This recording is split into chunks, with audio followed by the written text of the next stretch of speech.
Millionaire CEO took everything from her after the divorce, and she didn't beg. What happened next shocked everyone. You're stealing my work. Every design that made your company famous came from my mind, from my hands. Damien Ashford stood in the doorway of his home office, his 6'2" frame imposing in that perfectly tailored Armani suit. He adjusted his platinum cufflinks with deliberate precision. That gesture Vivian had learned meant he was about to say something that would shatter her world. I'm not stealing anything, Vivian. I'm protecting my family's legacy. There's a difference, but those designs are mine. My concepts, my innovations, my vision. And yet somehow, his voice was ice cold, clinical, like he was discussing a failed business transaction rather than destroying his wife. My name is on all the documentation. My name is on every patent, every copyright, every award. Legally, you were just an employee, a well-compensated one, but still just an employee. Vivian felt the air leave her lungs. Just an employee. 8 years of marriage. 8 years of building an architectural empire together. 8 years of her pouring her genius into designs while he took the credit because she loved him and thought they were partners. You can't do this. It's already done. Damien picked up his briefcase, preparing to walk out of their Tribeca penthouse, out of their marriage, out of her life. My lawyers have drawn up divorce papers. You'll find them very generous, considering the circumstances. There's also a non-disclosure agreement. You won't speak to the press about your supposed contributions to the company. In return, you'll receive a settlement that will keep you comfortable for several years. And if I refuse, then my lawyers will destroy you. They'll paint you as a bitter ex-wife making delusional claims about work you weren't capable of producing. Your name will be mud in this industry. No firm will touch you. You'll be finished before you start. He paused at the door, his hand on the handle. I do hope you'll be reasonable about this, Vivian. For your own sake. You're a talented woman, but you're not in my league. You never were. The sooner you accept that, the easier this will be for both of us. That was 5 years ago, and Damien Ashford was about to learn just how catastrophically wrong he was. Have you ever had someone take credit for your work? Have you ever been betrayed by the one person who was supposed to protect you? Have you ever been told you weren't good enough, right before someone stole everything you created? This isn't just a story about divorce. This is about a woman who built an empire with her bare hands, only to watch her husband put his name on everything, discard her like damaged goods, and tell the world she was nobody. But here's what Damien didn't know. Vivian wasn't going to disappear quietly, and what she built in those 5 years would bring him to his knees. If you've ever been underestimated, if you've ever wanted to prove someone wrong, you need to hear this story. Hit that subscribe button right now because this comeback is absolutely legendary. The invitation arrived on a Tuesday afternoon. Heavy cream cardstock with gold embossed lettering, the kind of expensive stationery that whispered wealth rather than shouted it. Vivian Cross held it between her fingers in her corner office, on the 45th floor of a Manhattan high-rise, feeling the weight of irony pressing down on her chest. You are cordially invited to the grand opening of the Meridian Tower, Manhattan's newest architectural jewel, designed by Ashford and Sterling Development. Ashford. That name still had the power to make her breath catch, even after 5 years of separation, 5 years of silence, 5 years of rebuilding herself from absolute nothing into something he never imagined she could become. You're not actually considering going, are you? Nora Chen stood in the doorway, arms crossed, her expression a mixture of concern and disbelief. Through the floor-to-ceiling windows behind her, the Manhattan skyline glittered like scattered diamonds against the late afternoon sun. Nora had been there through everything. The devastating divorce, the financial struggles, the nights when Vivian wanted to give up. She was more than a business partner. She was the sister Vivian had never had. Vivian set the invitation down on her glass desk with deliberate care. At 38, she had mastered the art of appearing completely unaffected, even when her heart was racing. Why wouldn't I go? It's the social event of the season. Everyone who matters in this industry will be there. Everyone including your ex-husband who destroyed you and took everything you'd built together. Everything he thought he'd built. Vivian's lips curved into a small, knowing smile. Damien always did have a selective memory about who actually created what. Nora moved closer, her heels clicking on the polished hardwood floor. The setting sun cast long shadows across the office, across the architectural models displayed on custom shelving, across the framed magazine covers featuring Vivian's award-winning designs. Viv, I just don't want to see you hurt again. You've worked so hard to rebuild. I haven't rebuilt anything. Vivian picked up the invitation again, studying the architectural rendering of the Meridian Tower printed in miniature. Even from this small image, she could see the flaws. The way the glass facade would create heat retention issues on the eastern exposure. How the lobby positioning would create traffic flow problems during peak hours. The structural weaknesses that would reveal themselves within 5 years. She'd taught Damien everything he knew about architectural design, back when they were partners in every sense of the word. Back when she believed that love and shared dreams were enough to build a life on. I've built something entirely new, she continued. Something better. Something that's completely mine, and he can't take this from you. No. Vivian's voice was quiet, but absolutely certain. He can't. She thought back to 5 years ago, to the day her world ended in their Tribeca penthouse kitchen, to the moment she learned that the man she loved, the man she'd built an empire with, saw her as nothing more than a disposable asset, an employee who'd outlived her usefulness. But that was before she'd clawed her way back from rock bottom, before she'd proven that she was the real genius behind Ashford Development's success, before she'd beaten Damien at his own game so thoroughly, so publicly, that the entire architecture world was still talking about it. The memory pulled her back, pulled her to the beginning, to when everything was possible and love felt real. Vivian had met Damien Ashford 9 years ago, in her final year of architecture school at Columbia. She was 29, older than most of her classmates because she'd worked for 6 years after high school to save money for college. She was the daughter of a carpenter and a librarian from a small town in Vermont, someone who understood that nothing in life was given. Everything had to be earned through sweat and determination and refusing to quit when things got hard. Damien was different. He'd grown up in Manhattan, the son and grandson of architects, heir to a respectable mid-sized firm that had been building elegant, traditional structures for 3 generations. He was handsome in that effortless way of men born into privilege. Tall, with dark hair and ice-blue eyes, always dressed in clothes that cost more than Vivian's monthly rent. He'd come to Columbia to give a guest lecture on classical architectural principles. Vivian had raised her hand during the question and answer session. Your grandfather's work is technically perfect, she'd said, but don't you think it lacks innovation? Architecture should push boundaries, should reimagine what's possible. Otherwise, we're just repeating the past. The lecture hall had gone silent. Students didn't typically challenge guest speakers, especially not ones from prominent architectural families. But Vivian had never been good at staying silent when she had something to say. Damien had studied her for a long moment, his expression unreadable. What's your name? Vivian Cross. Well, Vivian Cross. Why don't you show me what boundary-pushing architecture looks like? She'd brought her portfolio to his office the next week. Designs that incorporated sustainable materials in unexpected ways. Structures that maximized natural light while minimizing energy consumption. Buildings that were functional and beautiful and completely unlike anything in the Ashford Development catalog. Damien had looked through every page in silence. When he finally spoke, there was something new in his voice. Excitement. Possibility. This is incredible. This is exactly what our firm needs. Fresh vision.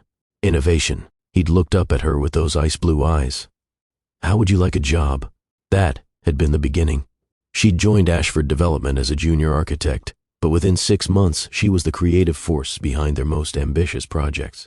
She'd designed something revolutionary. Damien would present it to clients with his family name and polished charm, and together they'd win commission after commission. The professional partnership had turned romantic over late nights in the office, over shared Chinese takeout and debates about form versus function, over the electricity that sparked between them when their hands touched over a blueprint. Damien had proposed after a year, in front of the first building they'd designed together. A sustainable office complex in Brooklyn that had won 3 industry awards, all listing Damien Ashford as the primary architect. Marry me, he'd said.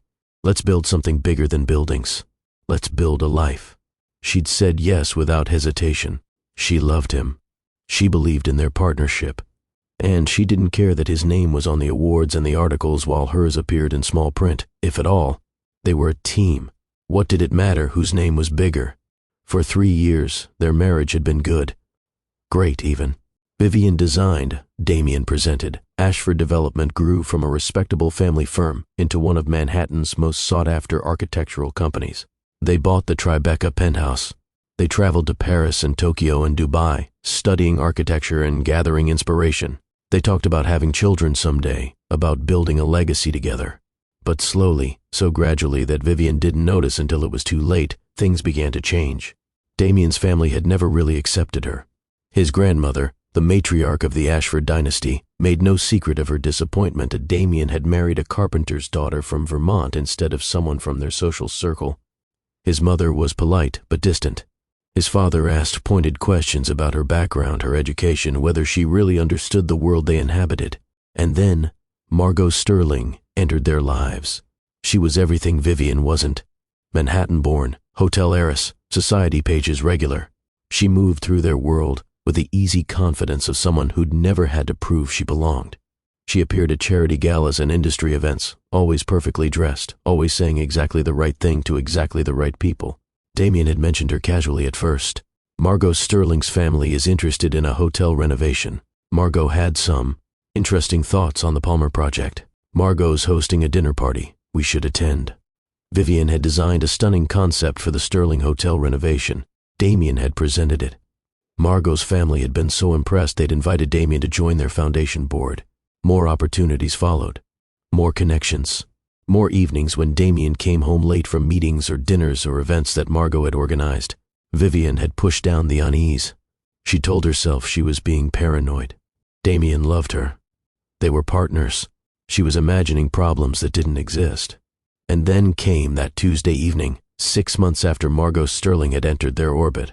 Vivian had arrived home early from a site visit, excited to tell Damien about a new sustainable material she'd discovered. The penthouse was empty. His car was gone. She'd poured herself a glass of wine and settled in to work on designs for their next big pitch. Damien had walked in 3 hours later, his tie loosened, smelling faintly of expensive perfume that wasn't Vivian's. "We need to talk," he'd said, and Vivian's world had begun to crumble. This marriage isn't working anymore. Damien had stood in the kitchen, not quite meeting her eyes. His hand moving to adjust those platinum cufflinks, and that gesture she'd learned meant he'd already made up his mind about something. "What are you talking about?" Vivian had set down her wine glass carefully, her architect's hands suddenly trembling. "Damien, we're fine. We're happy. You might be happy. I'm not." The words had hit like a physical blow. "I don't understand. If something's wrong, we can fix it. We can talk about it. There's nothing to talk about. I want a divorce." The kitchen had seemed to tilt around her. The marble countertops, the custom cabinets, the view of Manhattan through the floor-to-ceiling windows. Everything they'd built together, everything she'd thought was solid and permanent and real. Is there someone else? Damien had at least had the decency to look uncomfortable. "Margot and I have grown close over the past few months. Her family's connections, her understanding of our world. She fits into this life in a way that you never quite have. I don't fit." Vivian's voice had risen, despite her efforts to stay calm. "I built this life with you. Every successful project, every award, every innovation that put Ashford Development on the map came from me. You helped in the early days, I'll give you that. But Ashford Development has grown beyond those modest beginnings. It needs a different kind of partner now. Someone who understands the social dynamics of this level of success. Someone like Margot Sterling. Margot was born into this world. She speaks the language, knows the players, understands what it takes to maintain and grow this kind of success. You've always been playing catch-up, trying to fit in where you don't belong." Each word was a carefully aimed knife, cutting precisely where it would hurt most, attacking her background, her origins, everything she'd worked so hard to overcome. "I don't belong." Vivian had felt tears threatening, but refused to let them fall. "I've spent 8 years building this company with you. I've created every innovative design that made Ashford Development famous. I belong here because I earned my place here. That's the thing, Vivian." Damien had poured himself a scotch, his movements casual, like they were discussing a minor business matter rather than destroying their marriage. "You did help build the company, but legally your contributions are murky at best." "What does that mean?" "It means that when I reviewed our contracts and paperwork with my attorney, we discovered something interesting. Your name isn't on any of the patents or copyrights for our designs. All of the intellectual property belongs to Ashford Development. All of it belongs to me." Vivian had gone very still. "That's not possible. Those are my designs." "Are they?" Damien had taken a slow sip of scotch. "Because according to every legal document, every filing, every official record, I'm the architect of record. My name is on everything. You were an employee. A valued employee, certainly, but just an employee nonetheless. The betrayal had stolen her breath. All those late nights when she'd worked on designs while Damien was out networking. All those innovative concepts she'd created and handed over for him to present. All those buildings she'd envisioned, all those problems she'd solved, all those boundaries she'd pushed. And he'd made sure that legally she had no claim to any of it. You planned this. Her voice had been barely a whisper. This wasn't just about Margot. You've been setting me up to take everything. I've been protecting my family's legacy. There's a difference. My lawyers have advised me that you have no legal claim to any of the intellectual property. The company, the patents, the reputation, it all belongs to Ashford Development. It all belongs to me. Vivian had gripped the edge of the counter to steady herself. You're stealing my life's work. I'm ending a marriage that's no longer serving either of us. The divorce papers include a very generous settlement, enough to keep you comfortable while you figure out your next steps. But there is one condition. Of course there is. A non-disclosure agreement. You won't speak publicly about your supposed role in Ashford Development's success. You won't make claims about designing our award-winning projects. You won't attempt to damage the company's reputation or my professional standing. And if I refuse, Damien's expression had hardened into something cold and calculating, someone Vivian didn't recognize at all. Then my legal team will systematically destroy your credibility. They'll present evidence that you were administrative support, not a creative force.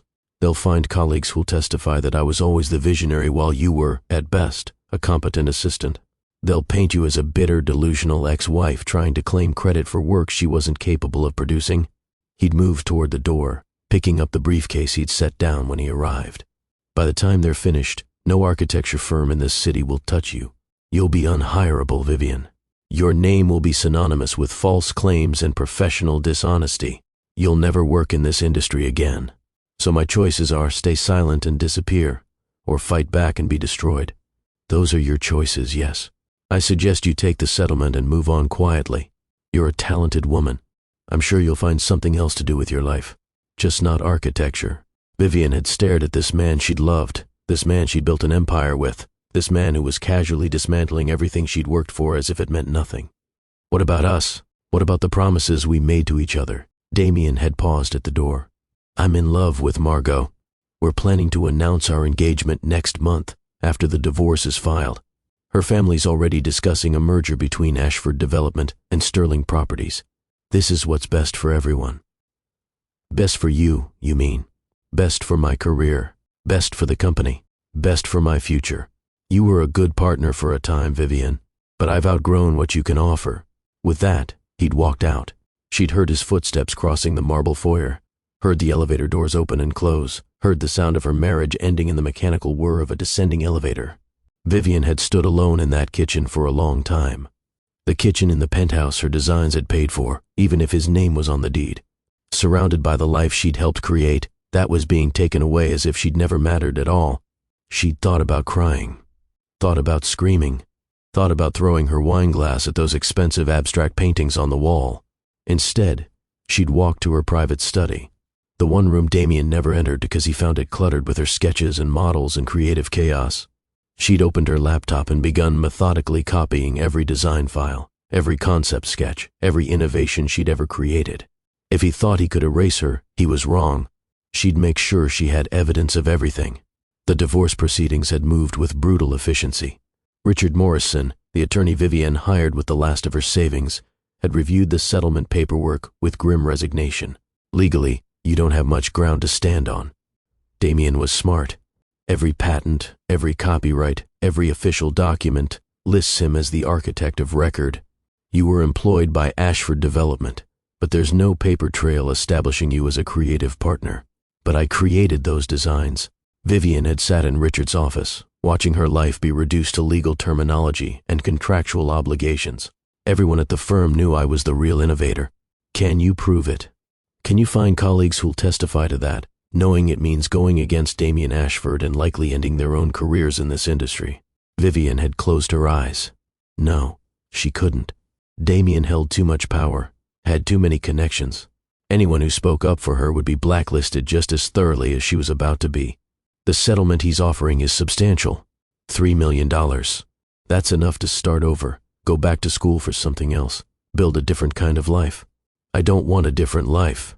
I want to be an architect. Then you'll have to build that career from scratch without being able to claim any of your previous work. Richard had looked at her with genuine sympathy. Vivian, I have to be honest. The non-disclosure agreement is ironclad. If you sign it, you're giving up the right to ever publicly claim credit for anything you designed at Ashford Development. But if you don't sign it, Damien's legal team will bury you.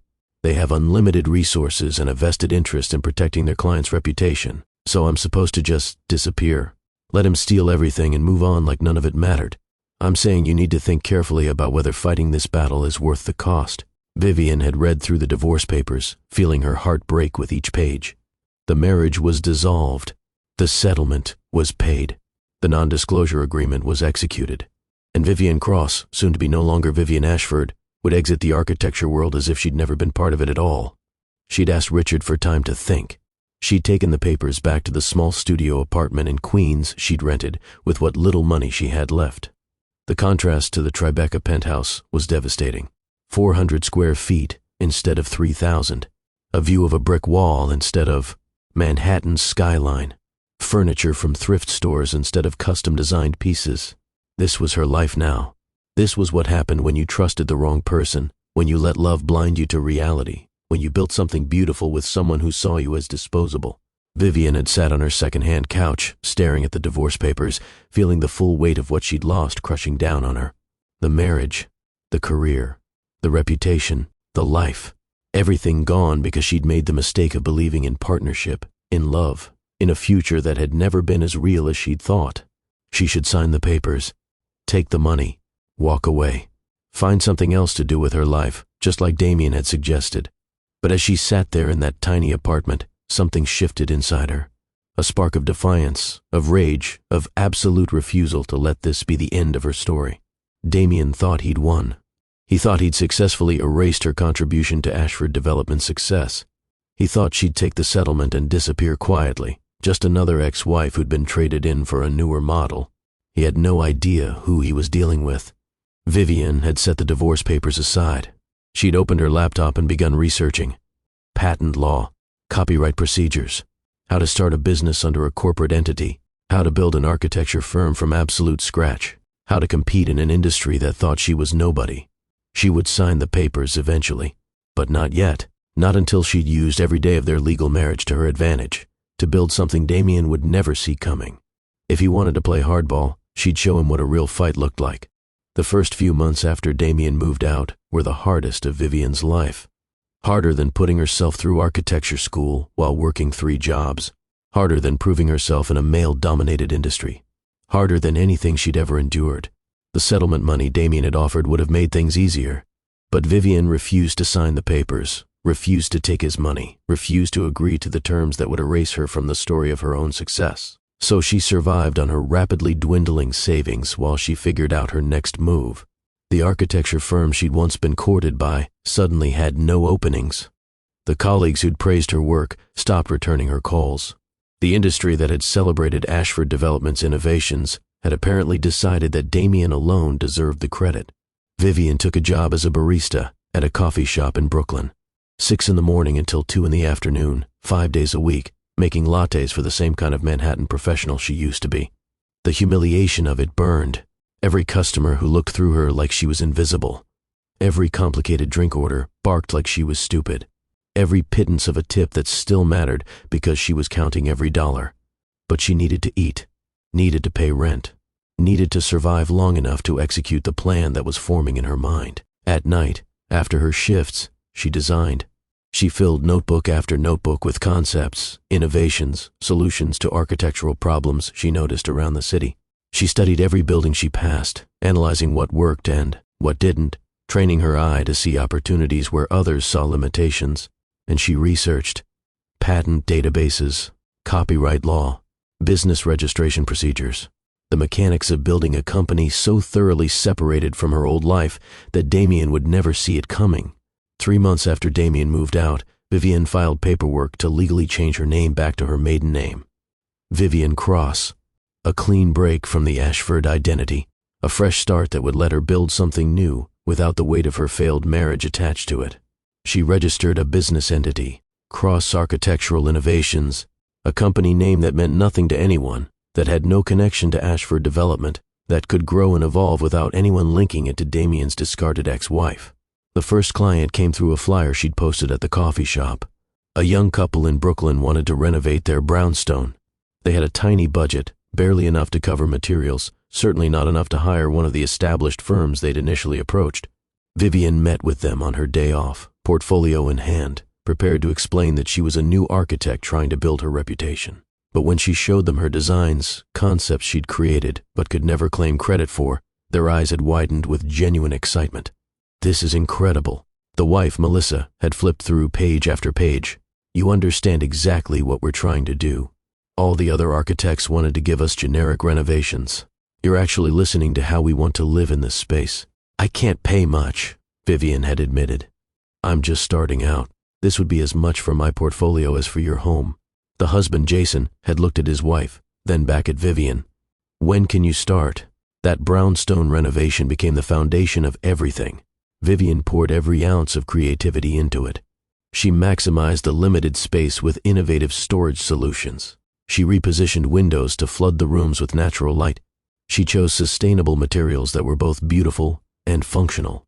She created something that transformed a dark, cramped brownstone into a light-filled, perfectly designed home. And she documented everything. Photographs from every angle, detailed notes on every design choice, video of the construction process. When it was finished, she filed for design patents on the 3 most innovative elements. They were hers, legally provably, undeniably hers. Melissa and Jason had been thrilled with the result. They'd posted photos on social media, tagged Cross Architectural, raved to their friends about this amazing new architect who'd transformed their home for a fraction of what the big firms charged. 2 more clients came from those referrals, then 3 more. Then a small restaurant in Carroll Gardens that wanted a renovation. Each project was small, almost invisible to the larger architecture world. But each one let Vivian build her portfolio, establish her style, create a body of work that belonged entirely to her. She worked herself to exhaustion. Barista shifts in the morning, client meetings and site visits in the afternoon, design work late into the night. She lived on coffee and takeout, and the fierce determination to prove that she was more than Damien's discarded employee. 6 months after the separation, society pages announced Damien and Margot's engagement. The photos showed them at some charity gala, Margot's hand displaying a diamond the size of a marble, both of them smiling like they'd won the lottery.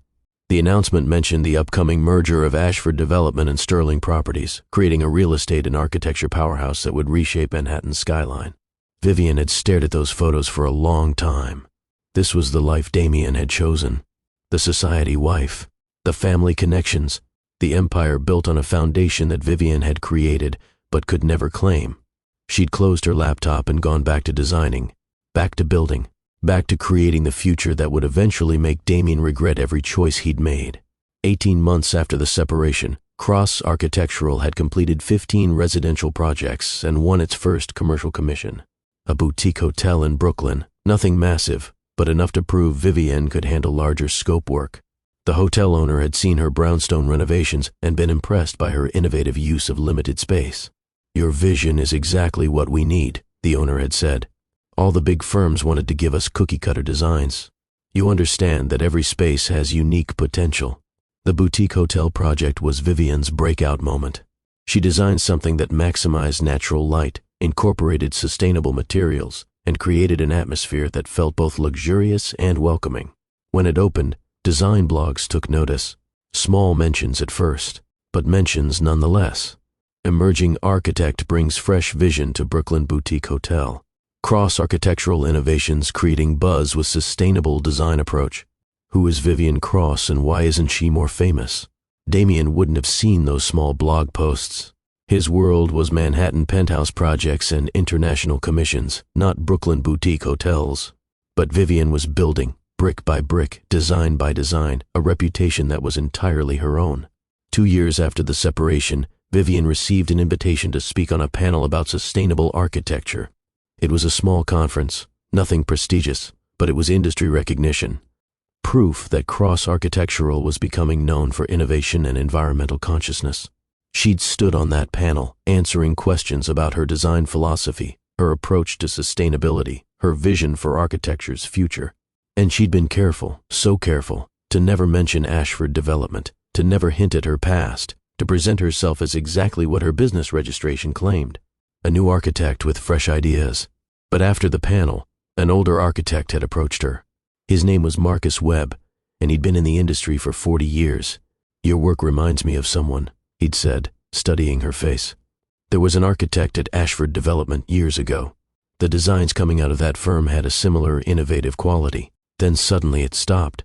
Their work became more conservative, safe. I always wondered what happened to the person who'd been pushing those boundaries." Vivian had kept her expression carefully neutral. "Sometimes people move on to new opportunities." Marcus had nodded slowly. "Sometimes they do, and sometimes they get erased from the story they helped create." He'd handed her his card. "If you ever want to collaborate on a project, call me. Real talent deserves recognition, regardless of whose name got put on the work in the past." It was the closest anyone had come to acknowledging the truth, that somewhere in Vivian's past was a body of uncredited work, that the innovation Marcus had noticed at Ashford Development had come from the same mind now creating buzz as Vivian Cross. But the non-disclosure agreement still hung over her head.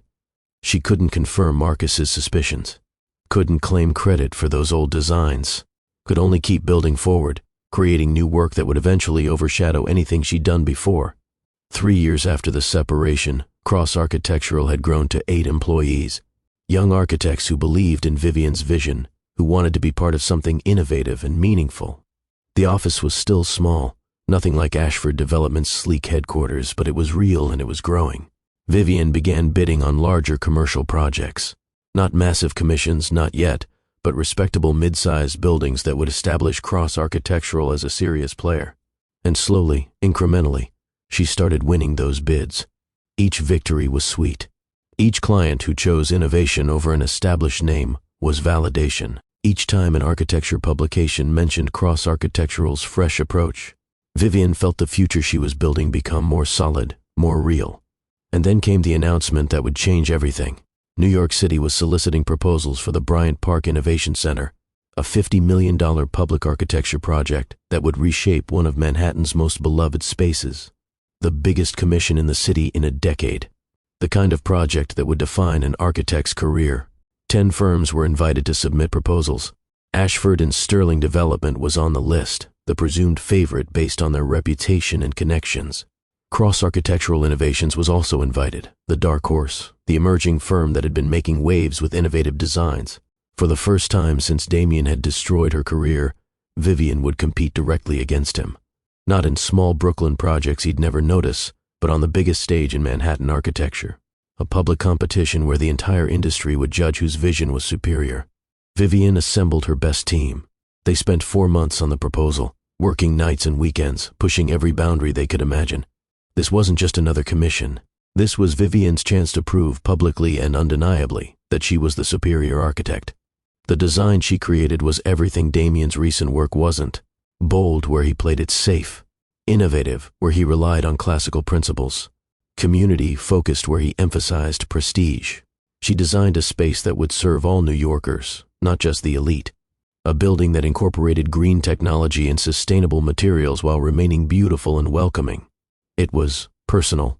Every line of that design was Vivian, declaring that she was better than the man who'd thrown her away. That she'd always been the real genius behind Ashford Development's success.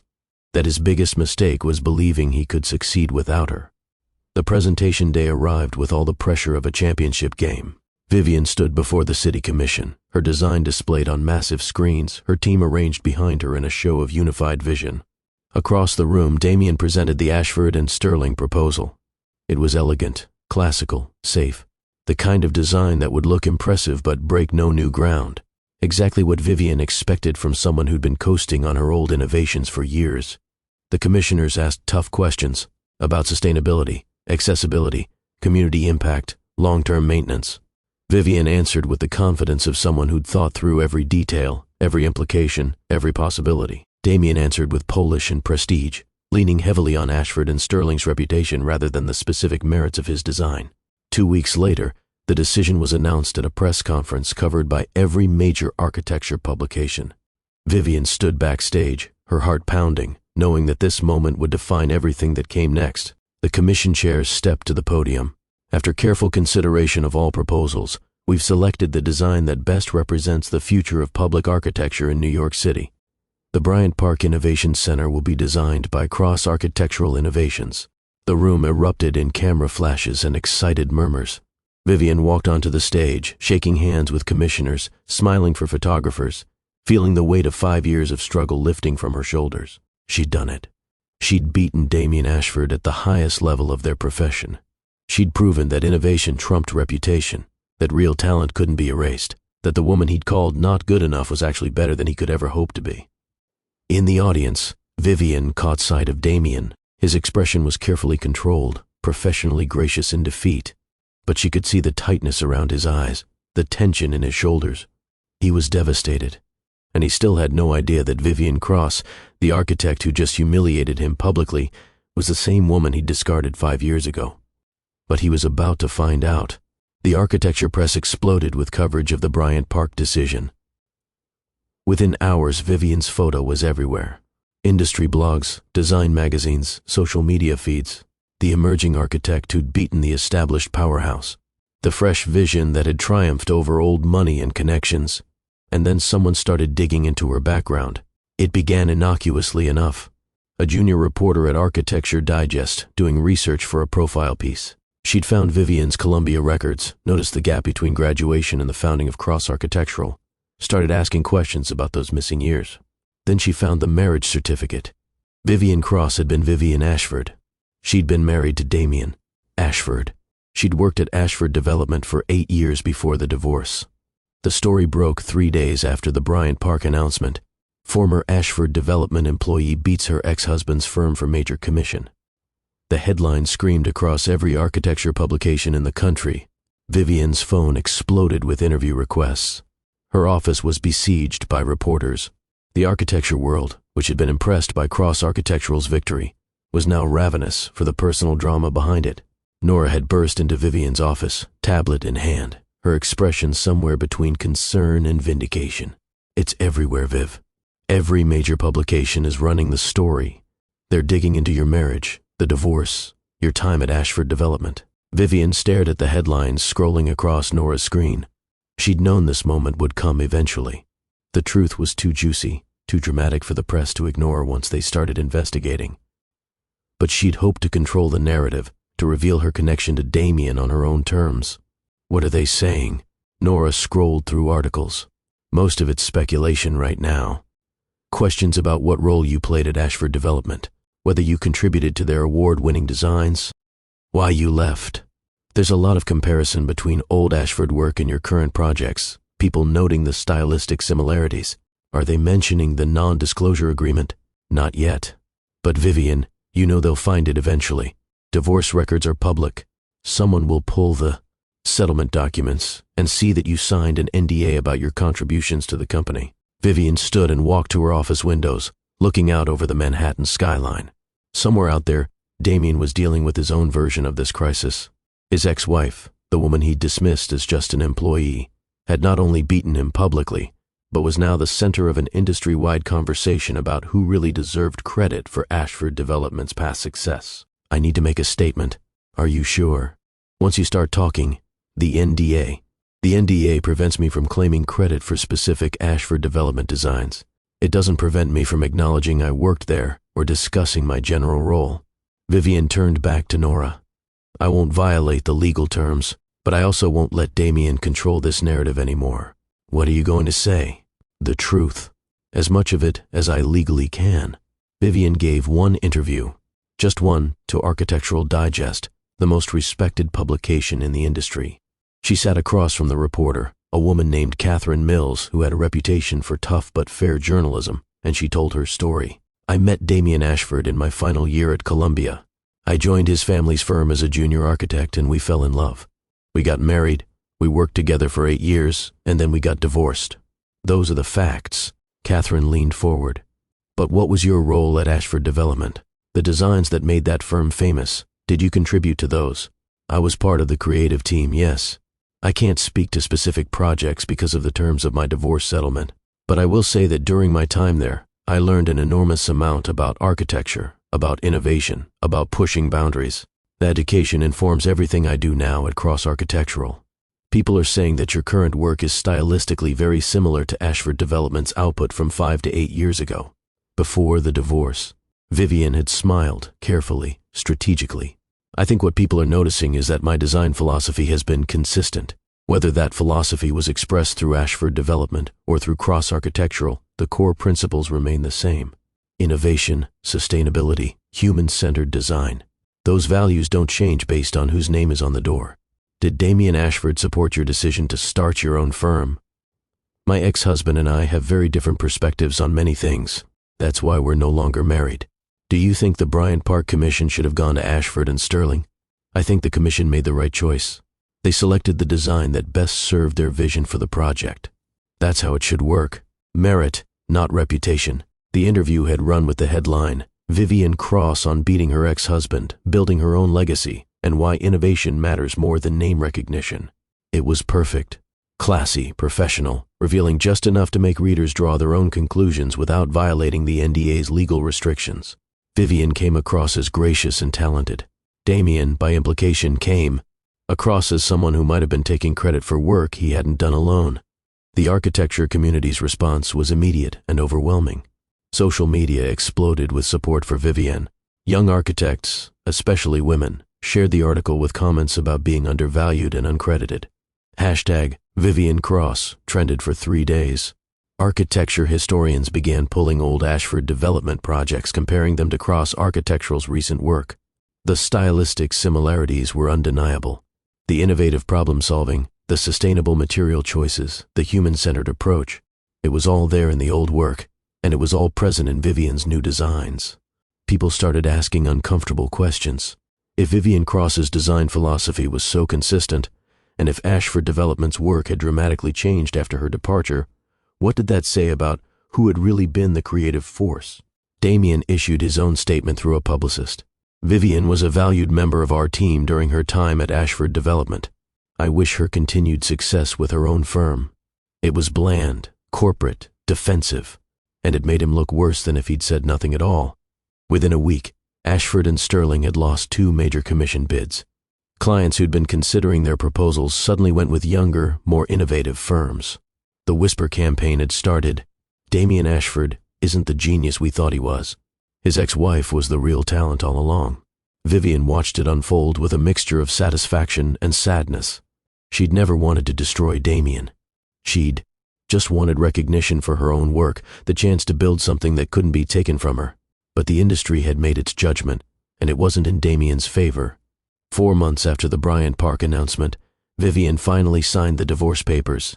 She met with Richard Morrison in his office, the same office where 5 years ago he'd told her she had no legal options, no way to fight back, no choice but to accept Damien's terms.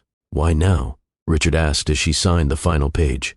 You've waited almost 5 years. Why finalize it today? Because I don't need the connection anymore. Vivian set down the pen, feeling something release in her chest.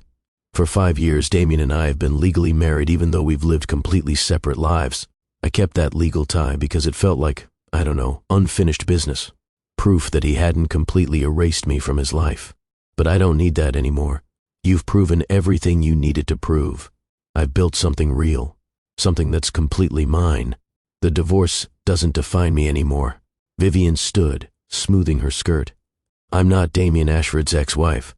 I'm Vivian Cross, award-winning architect and founder of Cross Architectural Innovations. The marriage is just something that happened in my past, not something that determines my future. Richard had smiled. I have to tell you, Vivian, 5 years ago, when you walked out of this office without signing these papers, I thought you were making a mistake. I thought you were letting pride get in the way of practicality. But you proved me wrong. You proved everyone wrong. I proved myself right. That's all that mattered. The signed divorce papers were filed that afternoon. After 5 years of legal limbo, Vivian Cross was officially, completely, permanently free of Damien Ashford. And 2 days later, an invitation arrived at her office. Heavy cream cardstock with gold embossed lettering. You are cordially invited to the grand opening of the Meridian Tower, Manhattan's newest architectural jewel, designed by Ashford and Sterling Development.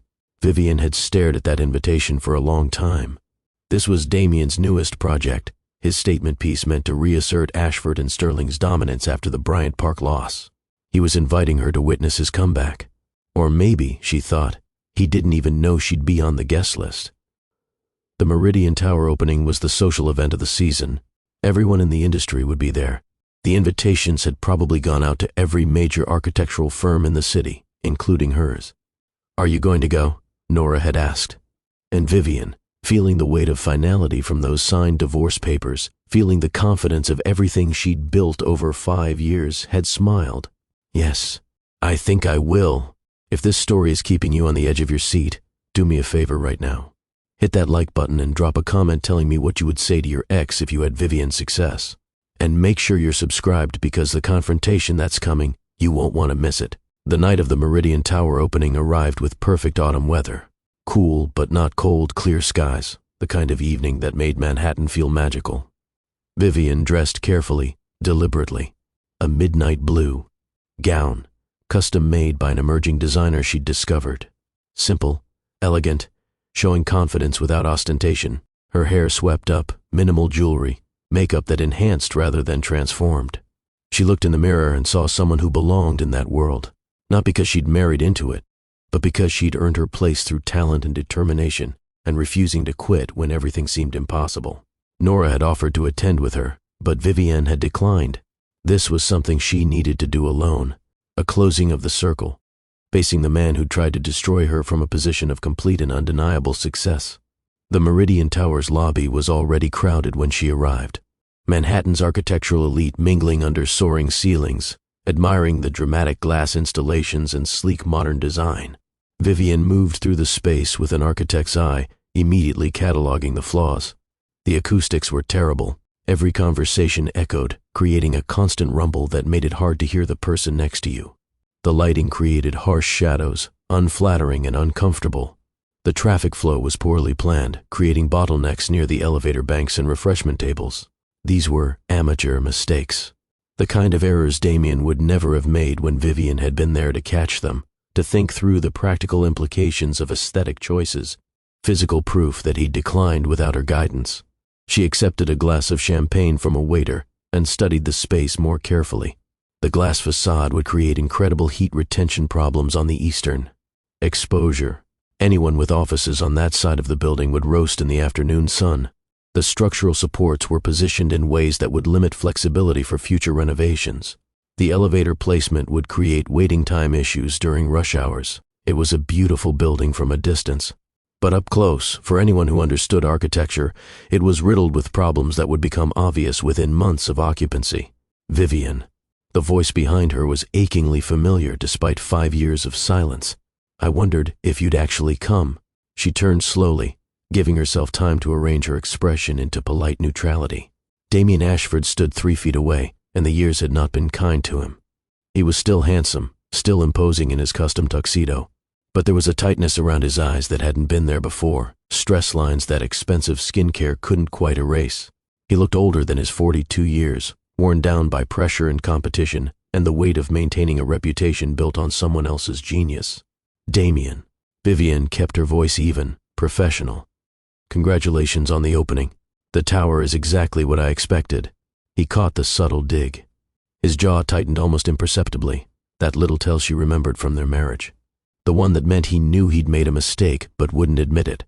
"Thank you for coming. I wasn't sure you'd want to celebrate a competitor's success. Are we competitors?" Vivian tilted her head slightly, a gesture he'd recognize. It was what she did when she was about to make a point. "I wasn't aware Ashford and Sterling had submitted a bid for the Bryant Park Commission." "We did. It was an interesting selection process. I imagine it was difficult, being rejected in favor of a relatively unknown firm." Vivian accepted another glass of champagne from a passing waiter, more for something to do with her hands than because she wanted it. "Although I suppose cross-architectural isn't quite so unknown anymore. We've won 3 major commissions in the past 6 months." "Yes, I've been following your success."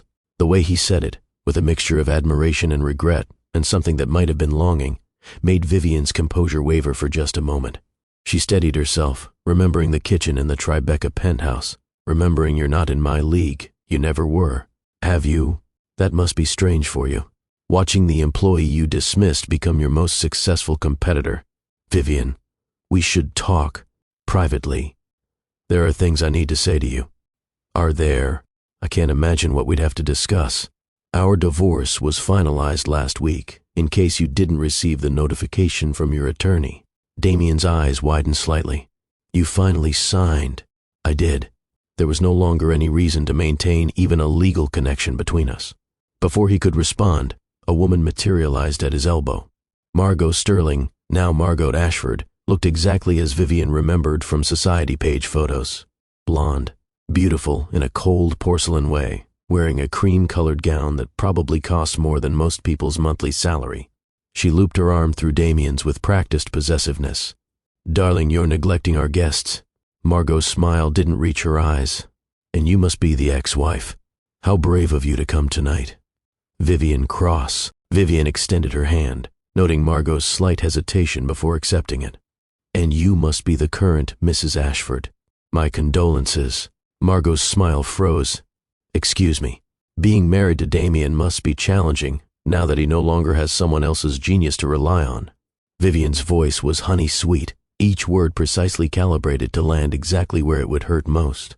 Tell me, how many of the tower's design problems have emerged since opening? I'm guessing issues with the HVAC system, acoustic problems in the lobby, and structural concerns with the eastern facade. Damien's face had gone pale. How did you? Because I know every shortcut you take when you're working without proper oversight. Every mistake you make when you think your reputation will carry you through. Vivian took a sip of champagne, savoring his discomfort. The Bryant Park Commission specifically requested innovative problem-solving in their RFP. They wanted an architect who could envision solutions, not just replicate past successes. That's why you lost. You have no idea what you're talking about. Margot's voice was sharp, defensive. Damien is a visionary. Damien is a competent architect who married his vision and then divorced her when he thought he'd learned. Enough to stand alone. Vivian's gaze never left Damien's face. How's that working out for you?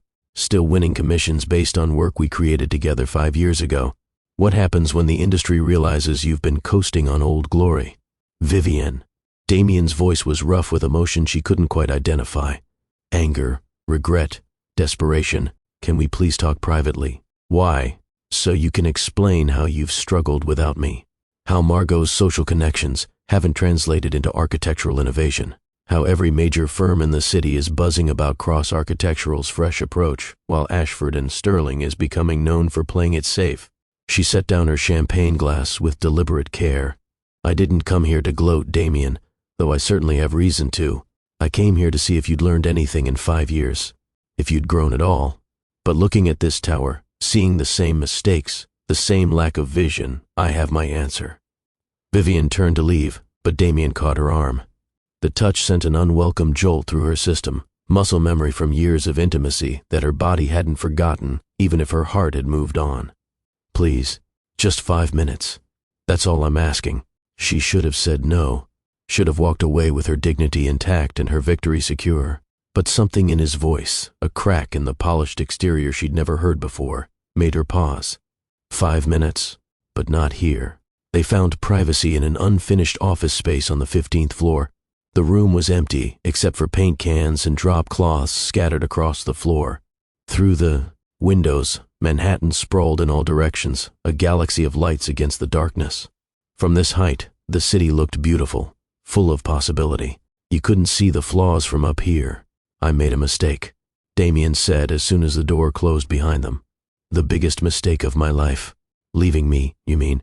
Underestimating you, dismissing you, thinking that your contributions were somehow less valuable because I was the one with the family name and the industry connections. He ran a hand through his hair, a gesture of frustration Vivian remembered from late nights working on difficult projects.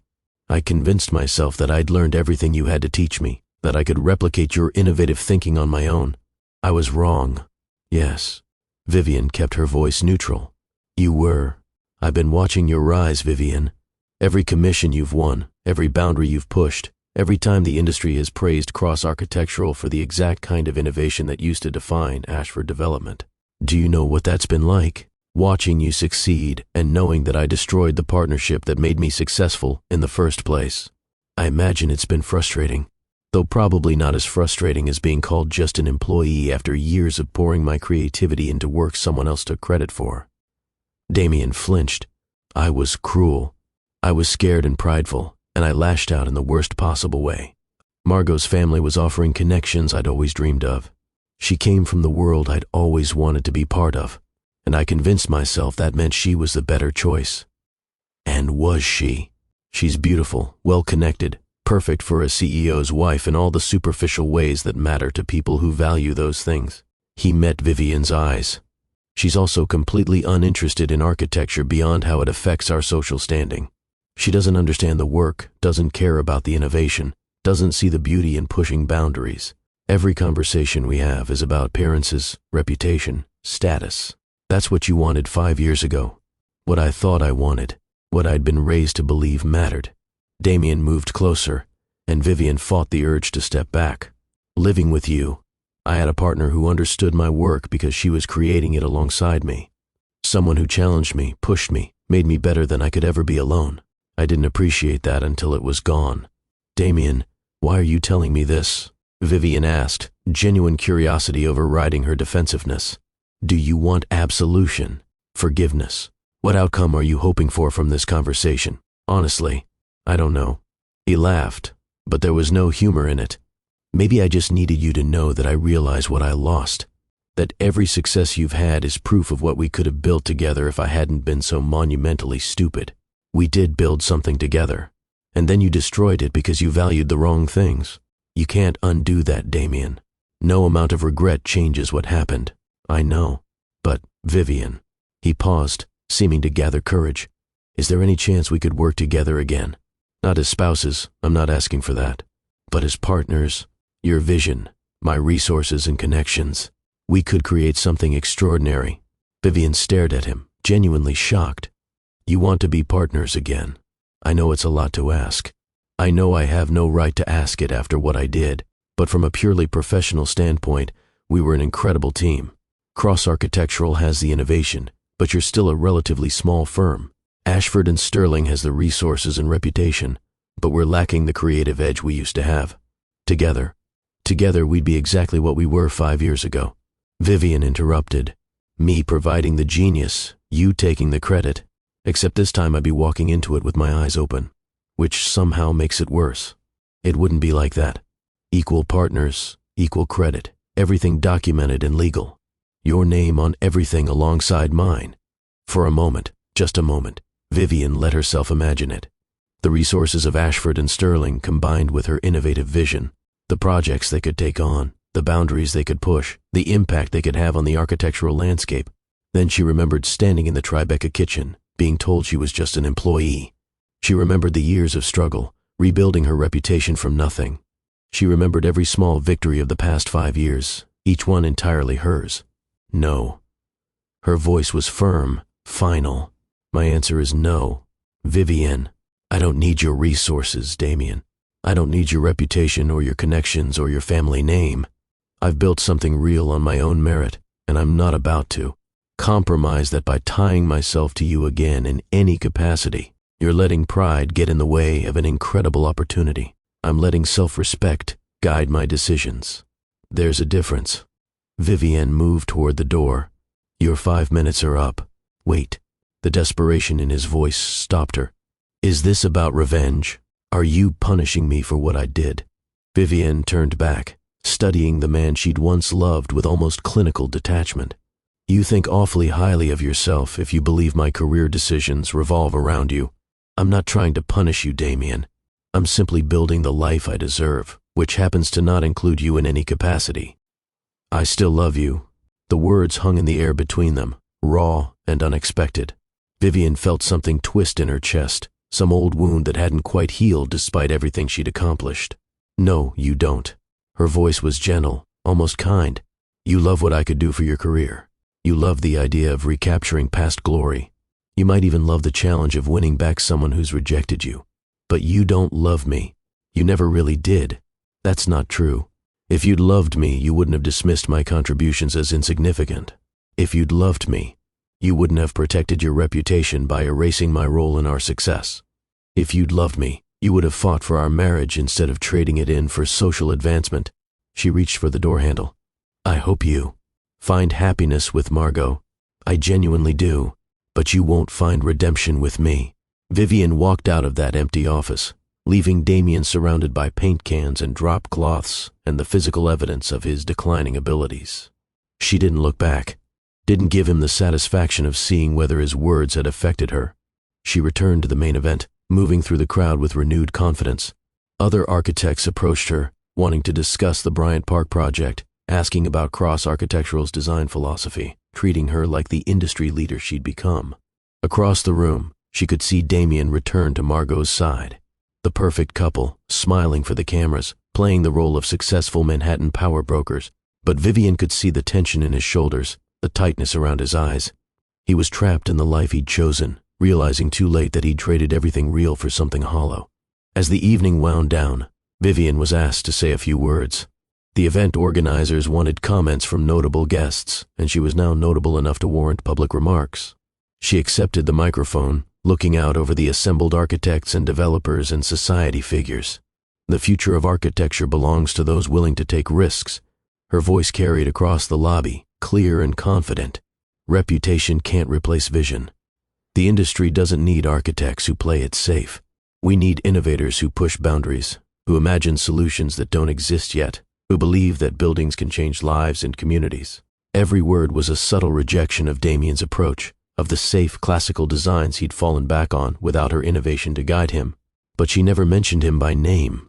Didn't need to. Everyone in that room understood exactly what she was saying, and to whom. The response was enthusiastic applause. Standing ovation from the younger architects, the ones who saw in Vivian a new model for success. Not inherited reputation, but earned recognition. Not playing by old rules, but creating new possibilities. As she handed back the microphone, Vivian caught Damien's eye across the room. He was watching her with an expression of complete defeat, finally understanding that he hadn't just lost a wife 5 years ago. He'd lost his partner, his creative compass, the person who'd made him successful. And there was no getting her back. Vivian walked out of the Meridian Tower into the cool Manhattan night, feeling lighter than she had in years. The confrontation she'd been half dreading, half anticipating was over. Damien knew the truth now, knew that she'd won, that she'd beaten him at every level that mattered. And she'd done it with grace, without bitterness or cruelty, just with undeniable success that spoke louder than any revenge could have. Her phone buzzed with a text from Nora. "How did it go?" Vivian smiled as she typed her response. "It went perfectly. I'll tell you everything tomorrow." She hailed a cab, heading back to her apartment in Chelsea. Not the Tribeca penthouse she'd lost in the divorce, but a beautiful space she'd designed herself, filled with her own furniture and art and the evidence of a life built entirely on her own terms. Tomorrow she'd go back to work on the Bryant Park Innovation Center. She'd continue building Cross Architectural into the firm she'd always envisioned. She'd keep pushing boundaries and proving that innovation mattered more than reputation. But tonight, she let herself feel the satisfaction of having faced her past and walked away victorious. Damien had tried to erase her, and she'd responded by becoming so successful that he couldn't help but see her everywhere he looked. That was justice. That was victory. And it was enough. 6 months passed. 6 months during which Vivian poured herself into the Bryant Park Innovation Center, creating what she knew would be her masterpiece. The building was taking shape, rising from the ground in glass and steel and innovative sustainable materials. It was everything the Meridian Tower wasn't. Functional, beautiful, designed for actual human use rather than just aesthetic impact. Cross Architectural had expanded to 30 employees, working out of a new office space in Soho. Young, talented architects who believed in Vivian's vision, who wanted to be part of something that mattered. The firm had won 4 more major commissions in the past 6 months, each one establishing Cross Architectural as a force in the industry. Meanwhile, Ashford and Sterling was struggling. The Meridian Tower had all the problems Vivian had predicted. HVAC failures requiring expensive retrofitting, acoustic issues that made the lobby unusable for events, structural concerns with the eastern facade that were going to cost millions to address. The building had become known in the industry as a beautiful failure, impressive from a distance but fatally flawed up close. Two major clients had pulled out of contracts with Ashford and Sterling, citing concerns about quality and innovation. Damien's firm was still successful by most measures, still winning commissions, but the decline was obvious to anyone paying attention. They were coasting on old reputation while younger firms passed them by. Vivian watched it happen with a mixture of satisfaction and sadness. She'd never wanted to destroy Damien. She just wanted the recognition she deserved, the chance to build something that couldn't be taken from her. But the industry had rendered its verdict, and it was clear who the real talent had always been. Then, on a Tuesday morning, Vivian received an email that would change everything. The subject line read, Pritzker Prize nomination. The Pritzker Architecture Prize was the highest honor in the field, often called the Nobel Prize of Architecture. It was given annually to a living architect whose built work demonstrated talent, vision, and commitment to humanity. Winners were selected by an international jury and received global recognition as the best in the profession. Vivian had been nominated for the totality of her work, both recent projects and, the nomination letter carefully noted, for design innovations that had influenced the field over the past decade. That last phrase was significant.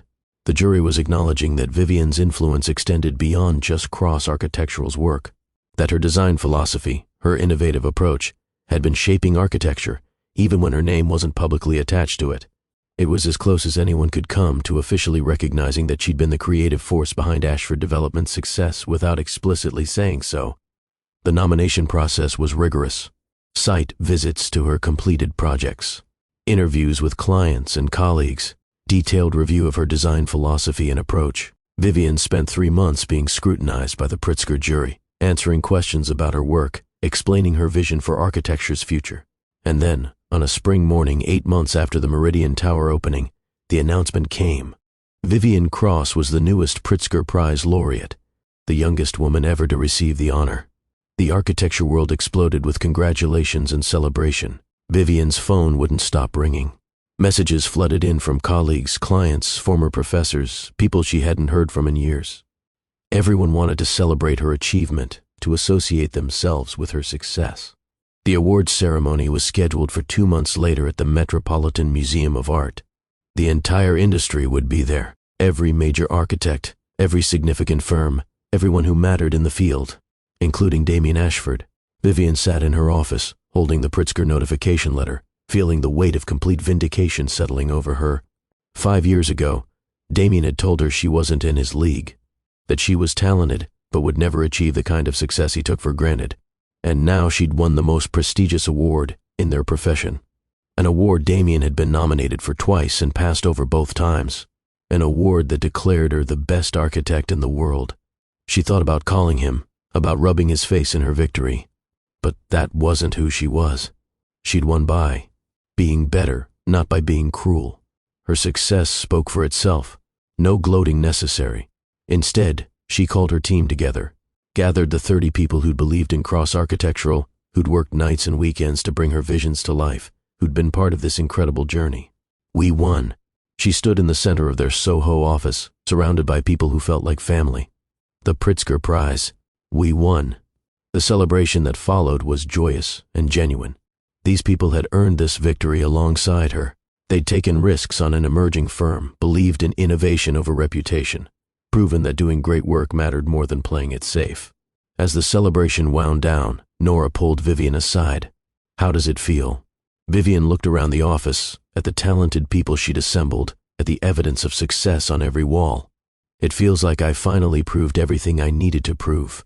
That woman Damien called not good enough just won the highest honor in our profession. That employee he dismissed is now recognized as the best in the world at what she does. Are you going to rub it in his face at the ceremony? I don't need to. Vivian smiled. My success does that without me saying a word. The night of the Pritzker Prize ceremony arrived with all the glamour and prestige of the Oscars. The Metropolitan Museum of Art was transformed into an architectural showcase. Display screens showed Vivian's projects from every angle. The Bryant Park Innovation Center, nearly complete and already being called a masterpiece. The Brooklyn boutique hotel that had launched her career. The residential projects that had established her reputation. Vivian wore a custom gown in deep emerald green, designed by the same emerging designer who'd made her Meridian Tower dress. Her hair was styled in an elegant updo, her makeup perfect. She looked like someone who belonged on this stage. accepting this honor. She sat at a table with her cross-architectural team, these people who'd become her chosen family. Around the room were the titans of architecture, legends whose work she'd studied in school, rising stars who were reshaping the field. Everyone who mattered gathered to celebrate excellence. And at a table near the back, Damien Ashford sat with Margot. He was applauding politely as various awards were presented, but Vivian could see the strain on his face. Being here, watching his ex-wife receive an honor he'd coveted, had to be excruciating. For a moment, Vivian felt something almost like pity. Then she remembered just an employee, and the feeling passed. The Pritzker Prize was always presented last, the evening's final and most prestigious honor. When the jury chairman approached the podium to make the announcement, the room went completely silent. The Pritzker Architecture Prize recognizes architectural talent, vision, and commitment to humanity. This year's laureate has demonstrated all three qualities in abundance. Her work pushes boundaries while remaining deeply human. She innovates without losing sight of function. She creates beauty that serves purpose. The chairman went on to detail Vivian's achievements, her sustainable design innovations, her human-centered approach to public spaces, her commitment to mentoring young architects, especially women, her influence on the field that extended beyond her own firm's projects. That last point was emphasized. Her influence on the field. Everyone in that room knew what it meant. That Vivian's impact predated cross-architectural, that her design philosophy had been shaping architecture even when her name wasn't on the work. It was the closest thing to a public acknowledgement that she'd been the real genius behind Ashford Development's success. When Vivian's name was announced as the winner, the ovation was thunderous. A full 3 minutes of standing applause. She walked to the stage with tears threatening, feeling the weight of every struggle, every setback, every moment she'd wanted to quit but pushed forward anyway. She accepted the bronze medallion and $100,000 grant that came with the Pritzker Prize.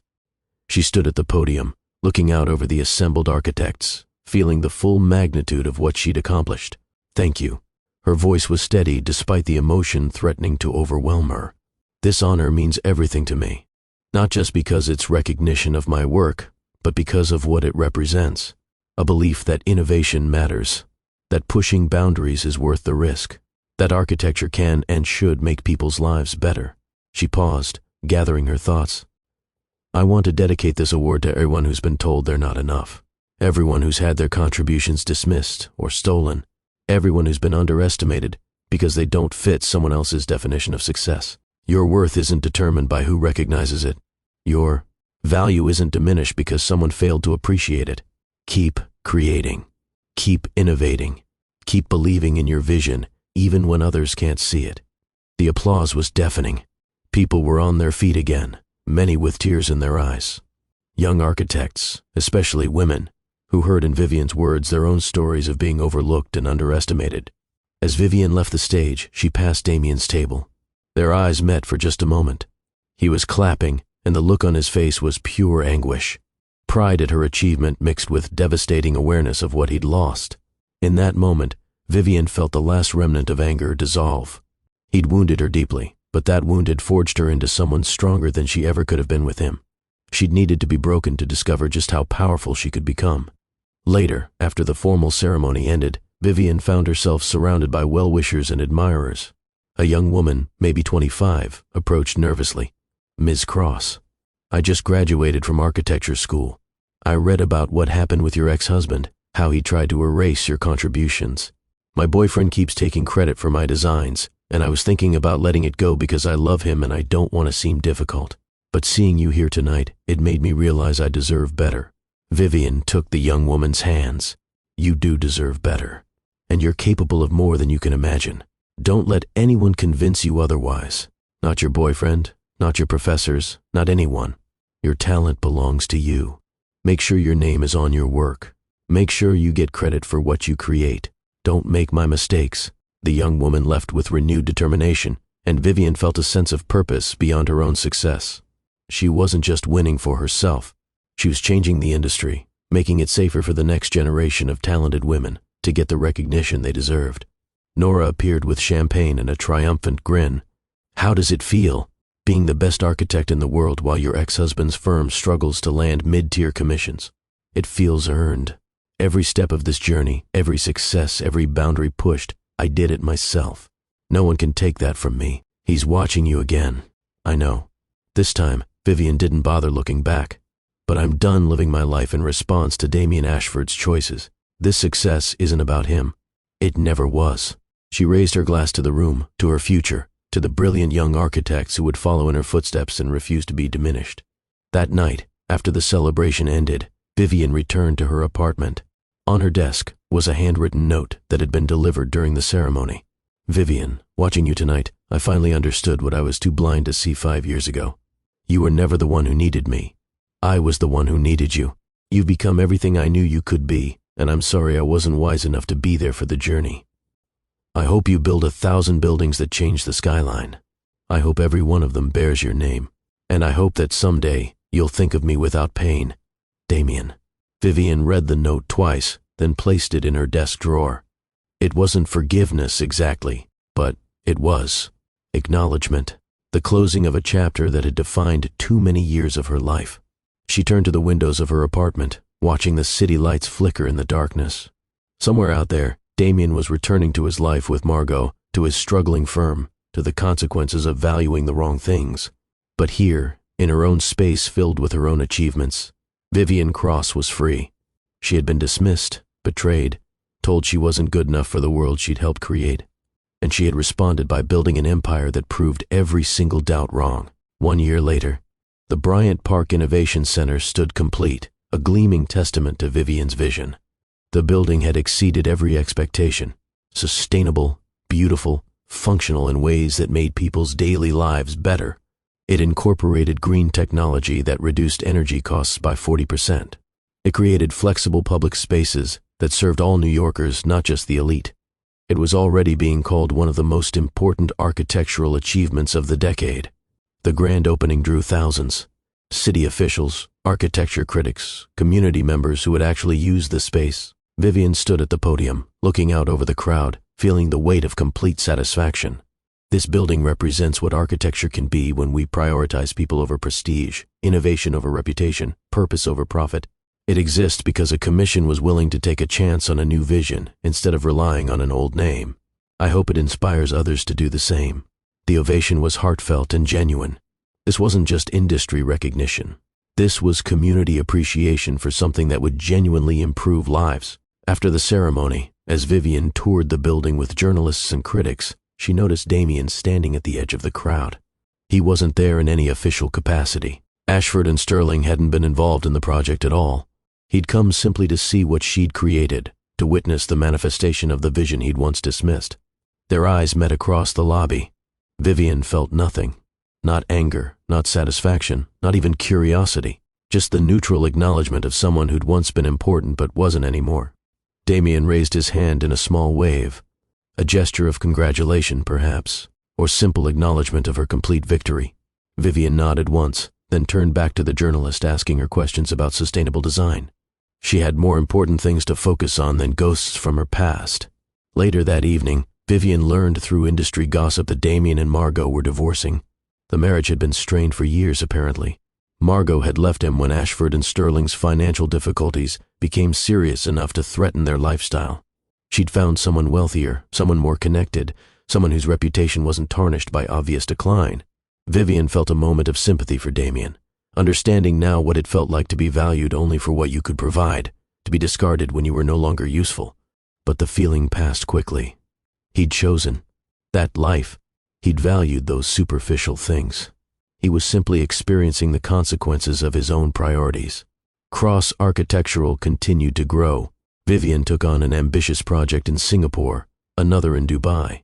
Her firm became known globally, not just in Manhattan. Young architects competed for positions on her team.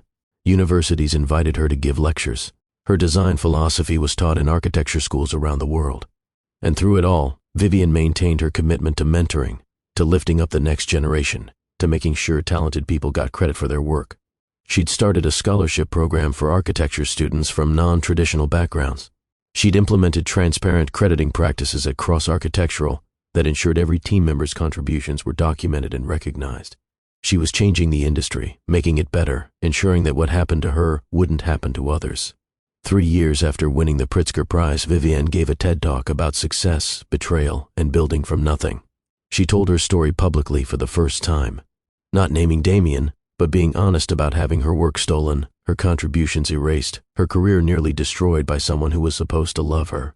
The talk went viral, millions of views, thousands of comments from people who'd experienced similar betrayals in their own fields. It struck a chord far beyond architecture, resonating with anyone who'd ever been underestimated or undervalued. The greatest revenge isn't destruction, Vivienne said in the closing moments of her talk. It's success so complete, so undeniable, that it requires no explanation or justification. It's building something so magnificent that the person who tried to erase you can only watch from the sidelines, finally understanding the magnitude of what they lost. She paused, looking out over the audience. I was broken and dismissed and told I wasn't enough, and I responded by becoming the best in the world at what I do. That's not revenge, that's justice. And it's available to anyone willing to do the work, to believe in themselves when no one else does, to refuse to accept someone else's assessment of their worth. The standing ovation lasted 5 minutes. Now, before we wrap this up, I need you to do something for me. If this story moved you, if Vivienne's journey inspired you, hit that subscribe button right now. Click the notification bell so you never miss another story like this one. And drop a comment telling me about a time someone underestimated you. What did you do? How did you prove them wrong? I read every single comment, and I want to hear your victories. And smash that like button if you believe the best revenge is living well. Your engagement helps these stories reach more people who need to hear them. 5 years after the Bryant Park Innovation Center opening, Vivienne Cross stood in her office overlooking Manhattan. She was 46 years old, at the absolute peak of her career. Cross Architectural had offices in New York, London, and Tokyo. They employed over 100 people. They'd won every major award in the field. Vivienne herself had been featured in Time magazine's 100 Most Influential People. She'd given commencement speeches at Columbia and Harvard. She'd published a book about architectural innovation that had become required reading in design schools. She'd built an empire, a real one, based on genuine talent and hard work and refusing to quit when everything seemed impossible. And she'd done it completely on her own terms. Through the windows, she could see several buildings she'd designed. They changed the Manhattan skyline, made the city more beautiful and functional and sustainable. Each one bore her name. Each one was undeniably, permanently hers. Her phone buzzed with a text from someone she'd started dating. Michael Chen, a structural engineer she'd met on a project 2 years ago. Someone who respected her work, admired her success, saw her as an equal partner in every sense. Someone who would never dream of taking credit for her achievements because he had his own accomplishments to be proud of. They were taking it slow, building something real rather than rushing into commitment. Vivienne had learned that lesson thoroughly. Love on her terms this time. Partnership with someone who understood what that word actually meant. Looking out over the city she'd helped shape, Vivienne thought about the woman she'd been 10 years ago. Standing in a Tribeca kitchen, being told she wasn't good enough. Believing for just a moment that maybe Damien was right, that maybe she really didn't belong in his world. That woman seemed like a stranger now, someone from a different life, a different universe. Vivienne had been broken down to nothing and rebuilt herself into something extraordinary. Not in spite of what Damien had done to her, but in some ways because of it. She'd needed to lose everything to discover what she was truly capable of creating. The intercom on her desk buzzed. "Miss Cross, you have a visitor, a Mr. Damien Ashford. He doesn't have an appointment, but he says it's important." Vivienne felt a flicker of curiosity. She hadn't seen Damien in person in over 3 years. Hadn't thought about him in months. He'd become completely irrelevant to her life, just someone who used to matter but didn't anymore. "Send him in." Damien entered her office looking diminished. Still handsome, still well-dressed, but there was a weariness about him that went deeper than age. He was 49 now, and he looked every year of it plus a few more. "Vivienne, thank you for seeing me. You said it was important." Vivienne gestured to the chairs facing her desk, not bothering to stand or move from behind her position of power. Damien sat, looking around the office, taking in the awards on the shelves, the magazine covers on the walls, the architectural models of projects spanning the globe. "You've built something incredible." "Yes, I have. I wanted to come here and say this in person. I'm sorry for everything I did to you, every way I hurt you, dismissed you, tried to erase you. You deserved so much better than how I treated you. Vivian studied him with detached curiosity. What do you want me to say, Damien? That I forgive you, that it's all in the past, that we can be friends now that enough time has passed. I don't expect anything.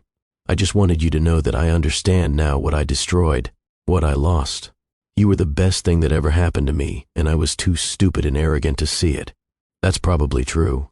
Damien winced at her matter-of-fact agreement. I've made a lot of mistakes in my life. Leaving you was the biggest one. And what do you want me to do with that information? Vivian's voice was gentle but firm. Do you want me to feel sorry for you? To tell you it's okay, you didn't know any better? To give you absolution so you can feel less guilty about the choices you made? I want you to know that I see you now. Really see you. Everything you've accomplished, everything you've become. You're extraordinary, Vivian. I've always been extraordinary, Damien. You just couldn't see it because you were too busy looking at yourself. The words landed like a slap. Damien sat back in his chair, absorbing them. You're right.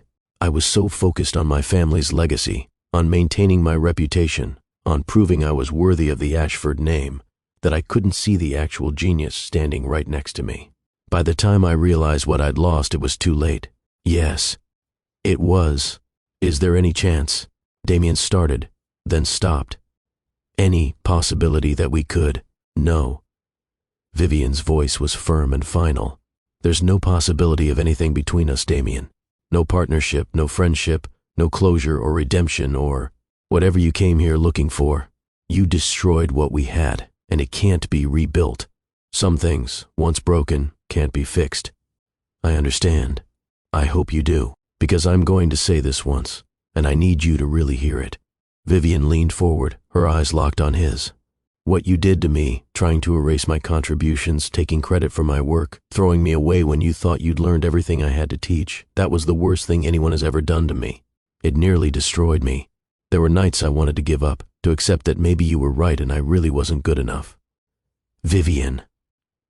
But I didn't give up.